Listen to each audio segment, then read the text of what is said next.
Anna Cunningham is outside of the seat of the royal family, Buckingham Palace.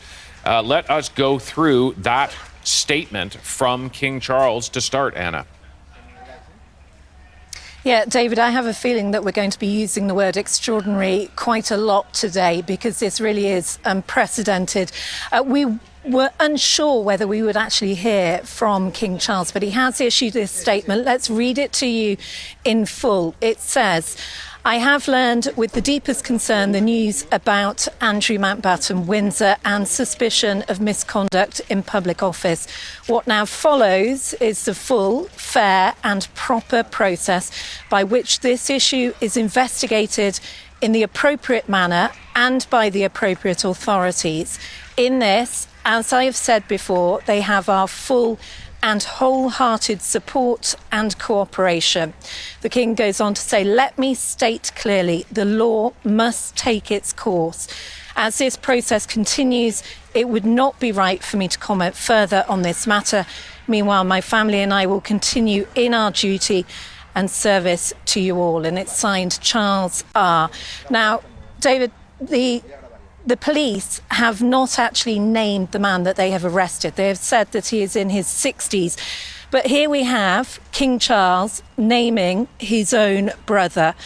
And doing so, he has been arrested today, Andrew Mountbatten-Windsor, on his 66th birthday.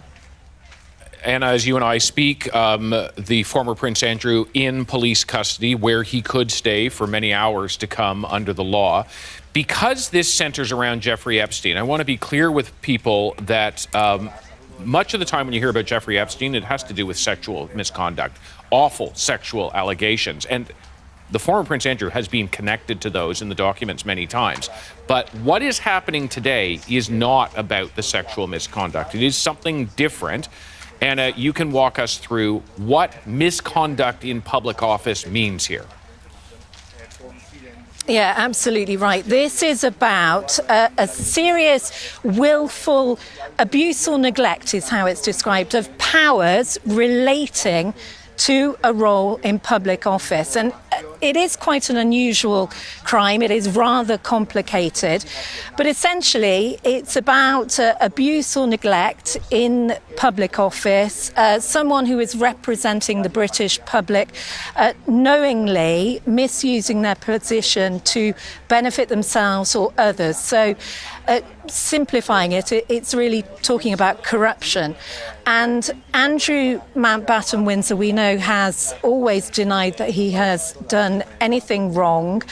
He did serve as Britain's trade envoy between 2001 and 2011. So he was travelling the world, representing Britain, smoothing those trade deals. And this arrest today, we can assume at this point there have been no charges. Remember, it is just an arrest, and we expect he will likely be questioned. He's in police custody, but they appear to have been prompted by details that have emerged in the recent Epstein files. This allegation reports that there was potential government-sensitive information that may have been potentially market-moving shared between the then Duke of York and Jeffrey Epstein. Just on one point, there are several hurdles that the police have to get through if they do decide they want to charge him. They'd need to prove that he knowingly neglected his public duty and abused the public's trust.